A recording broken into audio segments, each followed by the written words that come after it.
Hello and welcome to Surprise Radio. I'm your host, Surprise, and today I have the singer of Eternal Frequency with me. Thank you so much for joining me. Would you mind introducing yourself?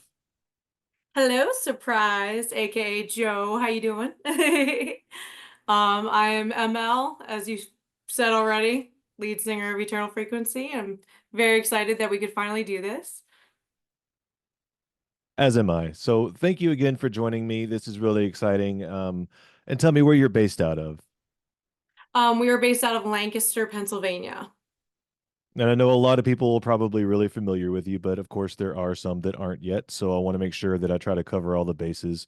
Um, one of them being the name Eternal Frequency. Where did that come from? What's the meaning behind that? Um, so I came up with the name, obviously, when the band started. It's based off of 528 hertz. It's called the peace frequency, the love frequency. I didn't, obviously, we're not meditation music. I always like to preface that because when people associate 528 hertz, it's usually with like meditation and calming and stuff. It was more so along the lines of that any genre of music, no matter what it is, rock, metal, hip hop, rap, no matter what it is, if it provides you escapism and tranquility and makes you happy, then that's kind of what we're going for with the name and everything.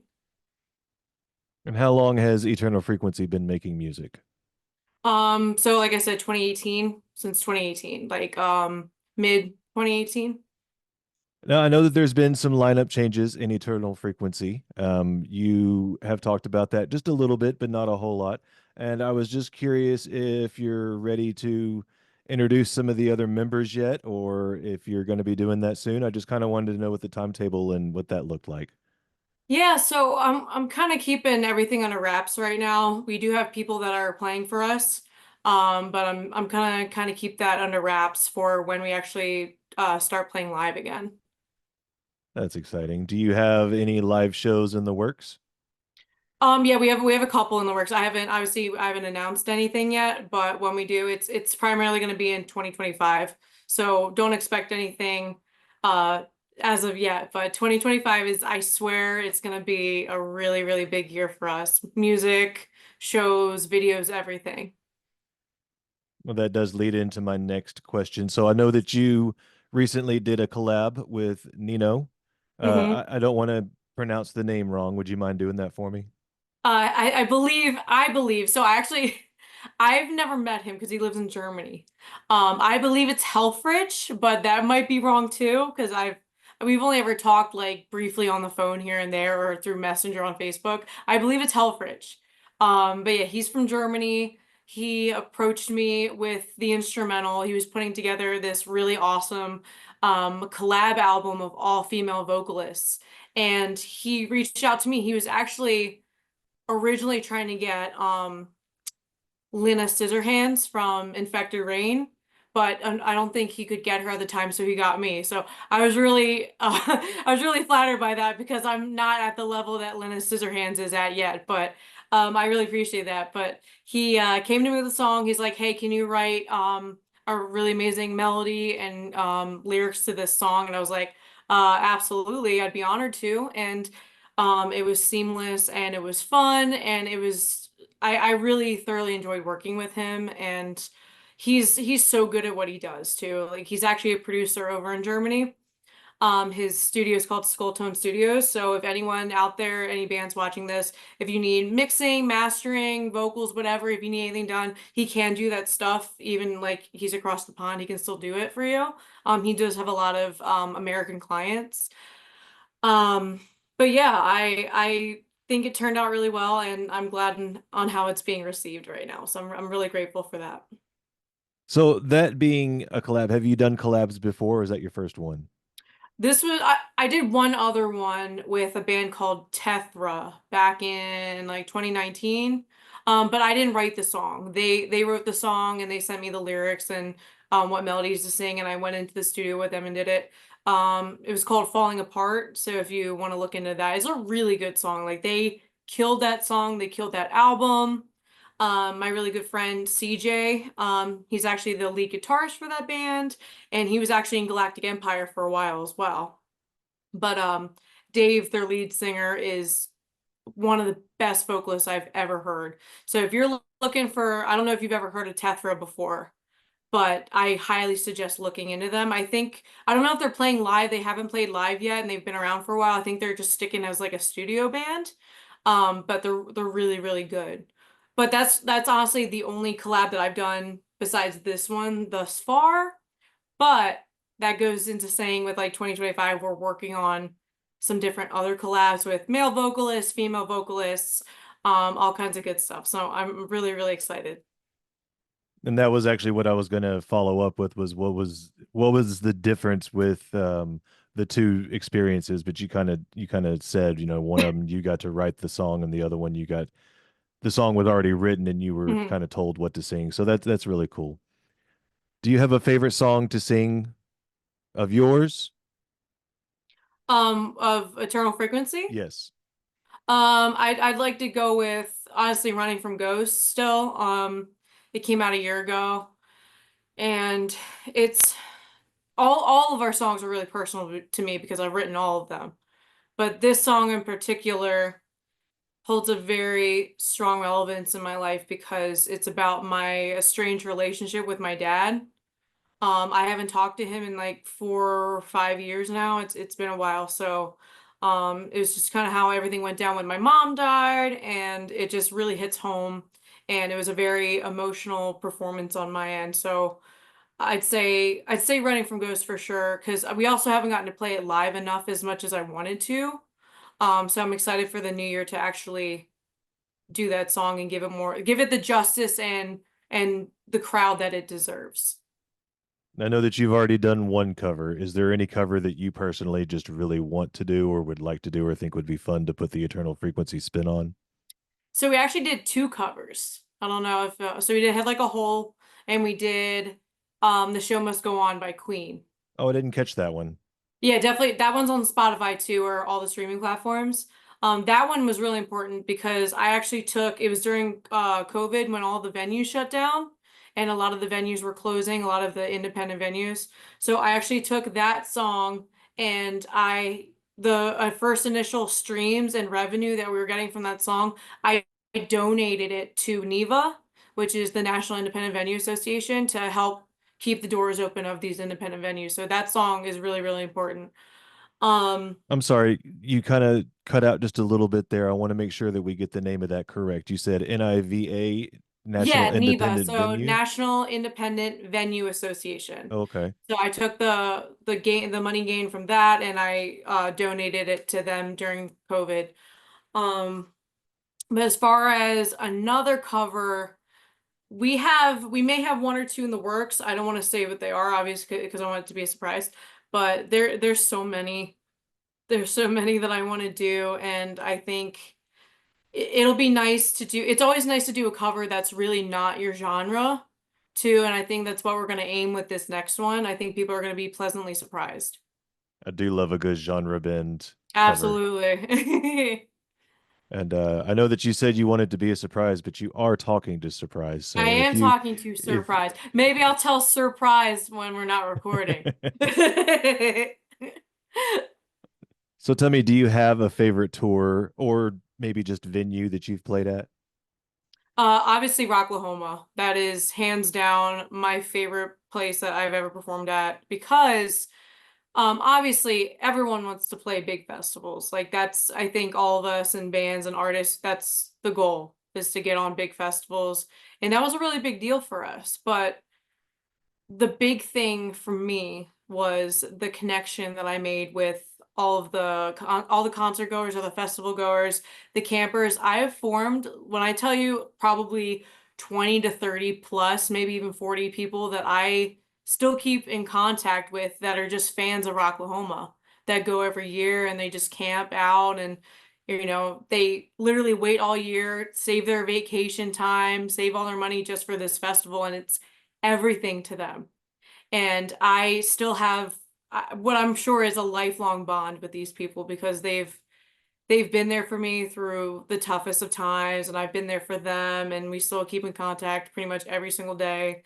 And I was just really blessed to have that experience at Rocklahoma, and I'll never forget it.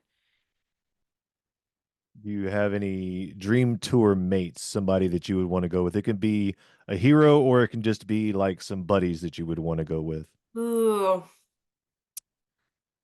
you're asking the hard-hitting questions today. Hmm. That's how surprise radio does things. Um, I guess I'll give two answers. I'll give more of like an unrealistic slash, I always believe in following your dreams and making things realistic, so never give up type answer. But believe it or not, I'd love to do a tour with Miley Cyrus. Just because I've been a fan of her since forever and I love what she stands for. I love her I don't give a fuck attitude about things, and she's just a very strong woman that I look up to. Um, on the other hand, a more reasonable tour that I would love to do would be with my friend Joey, and the boys in varsity. He's one of my best friends and I love them dearly. They're just really good people. So, and we've played with them before, at actually one of their ho hometown shows in Brooklyn. So I think that we would be a really good fit with them on a tour eventually. Now, outside of music, I know that you're very busy with music and you also have a full-time job like most independent artists do. But Yes. outside of music, what are some of your interests? TV shows, movies, books, games, things that you really love? It's funny that you asked that because I made a post about this the other day about something that I like to do that is a little on the weird side, but um I like to, well, not I love to read, first of all. Like reading is a big thing of mine. I love books, all kinds of genres. I love movies, of course, going to concerts. But a big thing of mine when I'm not doing music is I love to paranormal investigate. Um, I don't know what your stance is on the paranormal or what you believe in or anything like that. Um, what is your stance on that? I don't think I've ever asked you that question. I well, so I do have a friend that also does some paranormal investigation. I will say that. Nice. I personally, I don't know. I believe that there's paranormal out there. I'm Hmm. not 100% sure that's something that I want to go poking just because I feel like if there's a disturbed spirit, it's not for me to disturb them further.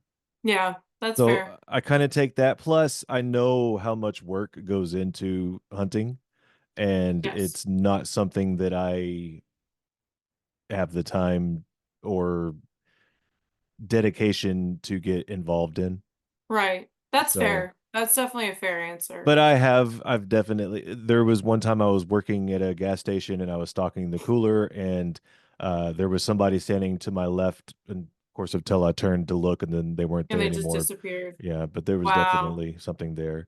And then later that year, one of the guys I worked with killed himself at the store. So, Oh my God. yeah, Horrible. it is something that I believe in. And sorry if that was triggering for anybody. I probably should have prefaced that, but that's life sometimes. Yeah, unfortunately. So that's a really cool hobby that you get into. Tell me a little bit about getting into that, because like I said, I know it does take a lot. So what Yeah. are some things that you've gone and done that you really wanted to talk about or thought was really cool or something like that? Yeah, so like I know not everyone believes in it, but I truly believe, because I've turned a lot of skeptics that I know into believers just because of when they finally had an experience. I've been doing this for 12, 13 years. I think I started doing it like legitimately, I think when I was around like 15 or 16. The I would always go to like Gettysburg a lot because I don't live that far from there. Gettysburg's a real, what they call a paranormal hotspot, of course, with the Civil War and everything. And I've had a lot of crazy experiences there. With things called like EVPs, electronic voice phenomena, which you catch like spirit voices on a recorder. I've dealt with that using a spirit box. A lot of weird shadow figures and just feelings I've gotten. But the real big investigation I did was when I was 16 and I went to the Trans-Allegheny Lunatic Asylum in West Virginia. Weston, West Virginia. That's how you say it. And that place is huge. It's like 4 floors. It was I think they had a men's ward, a women's ward, they had a children's ward. It's very, very sad. But I got some really cool experiences there just when I was 16. But I've been all over the country when it comes to paranormal investigating. I've been to Tennessee. There's a lot of really cool places actually in Ohio. If you ever want to check out Ohio. Ohio is like crazy paranormal. It's fantastic. I But have yeah, to it's say, I think that Mississippi has to be too, because I know, first of all, there's a lot of Civil War hmm history there, but I've driven through Mississippi and basically it feels like the highways are just littered with ghosts. It really really. does. Yeah, it's just, there's something eerie about the roads at night in Mississippi. Yeah, there's some places I can't think of the name off the top of my head, but there's a lot of significant places there that have to deal with hauntings and but yeah, there's so many places around this country that people don't even know about. It's stuff that they don't even show like on Ghost Hunters or Ghost Adventures, stuff like that. So but yeah, it's interesting. It's really important to me because I death has always scared me. I think naturally most people are scared of death. And I think doing the paranormal investigating has made me kind of not make my peace with it, just not be as scared because if I can make contact with these people, this is what's going to happen to me when I die too. We're not just gonna poof, go out of existence type thing. Like there is the energy never goes away. That's what I believe. And it was interesting. I was in my apartment the other night, and like I said, my mom passed away 3 years ago. And I did this thing because, like, I've always felt that her presence was around me. And I did this thing called a spirit box session where it's basically like an FM radio and it sweeps backwards. Like, it sweeps through like dozens and dozens of radio stations backwards. And I forget how many per second, but literally it's like I don't know off the top of my head, but it just sweeps really, really fast through radio stations. And what spirits do is they speak through the white noise within the radio frequencies, so you can try to reach out and have conversations with spirits. So I was asking a lot of questions, like, towards my mom and just trying to see if she would bite, essentially. And I could have sworn I got a voice and it sounded just like her. And like I was in tears after I heard it, but I heard I heard, "Hey, Em," because that's what she would say to me when I was growing up. She'd be like, "Hey, Em, how are you?" Stuff like that. So when I heard "Hey, Em" within the white noise of that, and it sounded like her, I was like, "This was crazy." Like it was one of the wildest things out of all the years that I've done paranormal stuff. That was the biggest thing because not only was it so clear, but it was from my mom. You know what I mean? So hopefully from my mom. So who knows? And tell me, how has being involved in that, I apologize. Personally, I've also lost my mom, so this is kind of just a personal question. How Yeah. has that possibly helped you in the healing process, in the moving on process, in the grieving process? Well, first of all, I would like to say we've talked about you and your mom before, and I would like to say right here that I am very sorry again for your loss. And I definitely know that pain and And same to I you. understand completely and I'm sorry. Um, Unfortunately, it's a part of life. Unfortunately, yeah. Um, it's helped me heal in a way. I don't know, like you never truly heal. Like as you know, you really don't heal. You more so learn to deal with it. You never really get over it. But it's helped me in a way to know that because I am a very spiritual person. I do believe in heaven and hell and stuff like that, but I do believe people and everyone has a different opinion on this, but what I believe is I do believe that even if someone has moved on to heaven, I believe that they can come down and check on us every once in a while. Like not even if they're not stuck here as a spiritual entity, I think that they can come back every once in a while and check on us when we need them. And that's where I think that voice came from. Because I do believe she went to heaven. I don't think she's stuck here. But it's helped me in a way knowing that there is a place to go, like when we die. And I know in my heart that I'm gonna see her. I think that's the biggest thing that I'm gonna see her, honestly, because if I thought that there was no place to go after death, I would be so just depressed, and I don't know how I would deal with that, honestly. It would be really bad. But just knowing that I'm gonna see her one day is what keeps me holding on. It is a very despairing thought to think that there isn't anything after. So what's the Hmm. point kind of thought. So I do Absolutely. understand that. Now, before we get too much further along, I did want to make sure to take a break real quick and ask if you have any sponsors to shout out because I like to give everybody a chance to if you do. Sponsors in what way? Like, just like Sponsors, music sponsors, voice sponsors, any of that. I don't have any sponsors per se. Okay, I'll backtrack. I'll backtrack. So I have a show coming up that I put together September 29th at the end of this month for suicide awareness. And I do have sponsors for that show that I want to give a shout out to. Central Pennsylvania Music Hall of Fame, iRock Radio, and 1057 The X. They are our sponsors for that show. So I want to say thank you to that because it is Suicide Awareness Month. I'm sure you know the whole, depression, anxiety. It's a really big issue and it's something I struggle with. I know it's something you struggle with and so many millions of people struggle with. And it's just a really important show. So I want to thank those sponsors. And that show is when? September 29th. It's a Sunday. Um, I believe it's a $15 donation to get in, but there's some really amazing bands. Defiant from Pennsylvania is headlining. Ruinous is playing. Cass and the Bailout Crew. Seldom Fade. They're actually from Ohio. It's actually going to be their first show since I think they changed their name or something, or they started as a new band, but this is going to be their first show back. So I'm really excited for that. And yeah, it's going to be a really good time. Sorry, that's my dog. And it's for a good cause. So I hope everyone watching, if you're within the Mechanicsburg area, it's at Love Drafts Brewing Company, and I hope you can stop on by and help out. If you're in the Mechanicsburg area and you're not going to Love Drafts all the time, I swear they have the best shows. Every time I They look do. and They see do. a badass lineup, it's at Love Hmm. Drafts. I'm like, damn, I need to move Absolutely. there. Hands down. Hey, Lokerton, what's going on? This is Loki. Loki, say hi to Joseph. Hi, Joseph. How are Hello, you Loki. doing?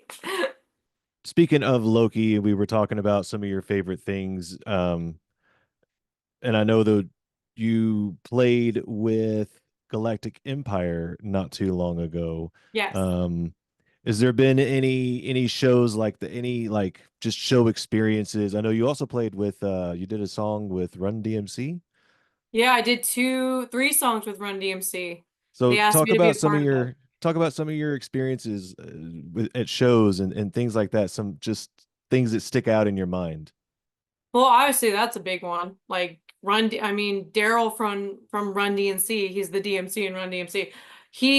Is the nicest human being ever. And you would think that maybe he wouldn't be because he's such a famous and pivotal person in And hip has hop. been for a long time. He's such a pioneer, and he's in the Rock and Roll Hall of Fame. He played Live Aid, and he's just done so many pivotal things. He's the nicest person, and he really made me feel welcomed and supported, and he was very encouraging. And we still talk to this day. Like I love the crap out of that guy. I really do.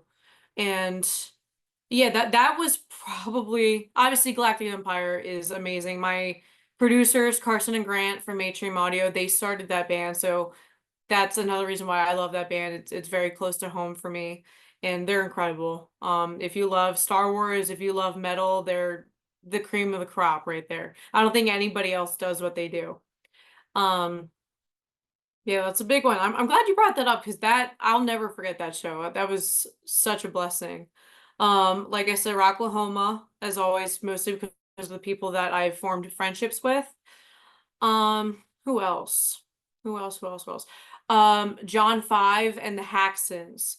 That was an incredible show to be a part of because John Five is my favorite guitar player of all time. He is a virtuoso at his talent and just remarkable. And that was a big, big deal. And also the Haxons. I don't know. Are you familiar with the Haxons? So the Haxons are actually so it's Piggy D from Rob Zombie. I think he's in Marilyn Manson now. I think he's with Manson. But he's in it, and Ash Costello from New Year's Day, she's the female vocalist Right. of the Haxons. So it was really cool meeting Ash and meeting Piggy D and getting to know them and having a lot of really good conversations with them. And I've always looked up to Ash as well. So um having her give me some insight and some recommendations and just her knowledge of the industry, it was so surreal and an incredible time. Now I know that you have a extraordinary extraordinarily talented voice. You have just some power and some things that aren't something that you can really teach. It's just a natural talent. Have you taken any voice lessons or given any voice lessons for that matter? Anything like that to strengthen your voice or anything like that? First of all, that's very sweet. Thank you for that. That was very, very sweet. I have been not currently, but I had been taking voice lessons since I was 7 years old.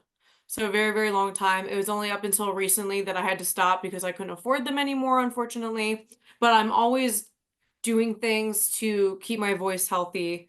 And YouTube is actually a really great tool for people who can't afford voice lessons because you can basically get free voice lessons off of YouTube. There's a lot of great instructors on there. So anytime I have a show or I'm recording, I'll go to some of my favorite YouTube videos and I'll do my scales. Just keep my voice in shape because yeah, I haven't played live and it's been almost a year now since I've been on stage, so I got to keep my instrument good. But yeah, I started taking them professionally with an instructor when I was 7 years old. I personally haven't given them. I've had people ask me to. I can't even tell you how many people I've had ask me for voice lessons, but I don't, it's a big responsibility too. Hmm. And I feel like it's not that I'm not confident enough. It's just that I don't know. I'm always learning myself and I feel like I'm never done. And I don't think I'm prepared enough to teach another person because I'm always learning myself. I'm always going to be a student. I really feel that way. But it's a nice thought. It's a nice thought. Yeah, part of the reason I asked that is there's a lot of people out there that do have an extraordinary talent. Mhm. And they possibly think that they might not need voice lessons or something like that. And that's just to show that You always um, do. You really you do. you can Like I don't always care who you improve, you can are. always learn things, you can always get better. Absolutely. Like I don't care. Like Celine Dion still has a vocal coach, you know? Um, who else? Josh Groban. I'm thinking of like some of the best vocalists ever.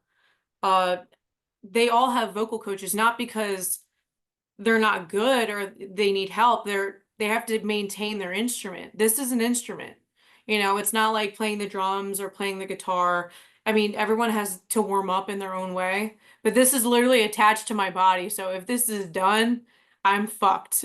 So there's that. A couple of things I wanted to just ask real quick. I know that lately you've been kind of ramping up your promotional material that you've been putting out, and you've definitely shared some more of yourself than you possibly ever have before. Is Mhm. there anything about that that you feel uncomfortable with or that brings a negative, or has it all kind of just been a positive experience for you? Talk about that a little bit. I think it's all been very positive. I feel like I I took a lot of time this past year to really reflect and take time for myself and obviously writing music nonstop, just really delving into my craft and just really, really just focusing on myself. And I'm at a point with the band and who I am as an artist where I can do whatever I want to do and I'm not going to get repercussions for it. And because at the end of the day, like Eternal Frequency is my baby. It's I built it from the ground up and it's everything to me. And I feel I'm at this point now where it can be, Eternal Frequency can be fully what it deserves to be and what it should have been from the beginning. So it's all been positive. It's all been really positive, and the support's been way more than I anticipated, and I'm really grateful for that because like I said, I took almost a year off of social media and everything to just center myself and just really just focus on myself, and coming back into social media and seeing the love that never ended, even more so. There's even more love than there was before, which is crazy to me. And I'm so honored and just grateful, and it leaves me speechless most of the time because I wasn't expecting that. I really wasn't.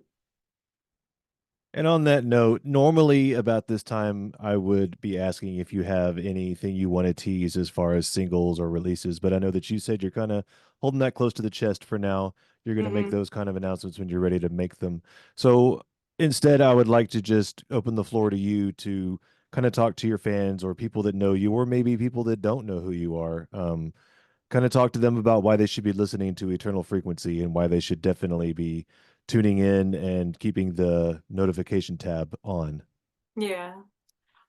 So going back to your initial statement, yeah, we're constantly writing. We're in the studio right now, and we have so much material. It's makes my head spin. But yeah, we have so much, and there's so much to look forward to, and I'm really excited for everyone to hear and see the visuals that we have working on as well, because Justin and I were very visual people. We've always written like the storyboards and everything for every video that we've ever had, and now we're just upping the ante even more. So I'm really excited for that. And I'm just really, really grateful and honored for the people that have stuck by me and continue to stick by me no matter what, because there's a lot of bullshit that is said online, a lot of fake people out there. And I really commend and am very thankful for the people that don't feed into any bullshit or any false things and just care about the music. Because at the end of the day, that's what matters the most. Everyone goes through shit. We all make mistakes in life. Nobody's perfect. But at the end of the day, the reason why we're doing this is for the music and to bring escapism and love and joy through our music. I think we live in a day and age with social media and just media in general where people forget what it's about, the gifts of life. They forget about it. And being a musician and being a singer, like that is such a gift. Like I to be able to have the talents that I have and from a higher source, from the higher power, whoever gave them to me, and all I want to do is share them, and help other people with them. And I hope people can continue to listen to our music and find the deeper messages in it and find hope, find love, find peace. That's the message I want to convey. I definitely want to kind of echo that just a little bit myself. As far as people, just remember that I know it's the internet and anonymity kind of gives people a lot of power and a lot of Yes. freedoms to do and say things they may not normally. Just remember that these are people that you're interacting with. And everybody has feelings, everybody has good days, bad days. Hmm. Everybody does dumb shit, everybody makes mistakes and things like that. But at the same time, we're also people that need to be loved, people that need to be shown compassion, need to be shown forgiveness, need to be shown that you know, there's basically we're all in this together. Yes, And absolutely. small bands is what I do because I really enjoy the music. And I think that there's so much out there that needs to be explored. Hmm. One of those things that needs to be explored is eternal frequency. Emelle, thank you so much for joining me. And I cannot tell you how much I appreciate it. This was amazing. I love you and appreciate you too, fam. I hope you know that.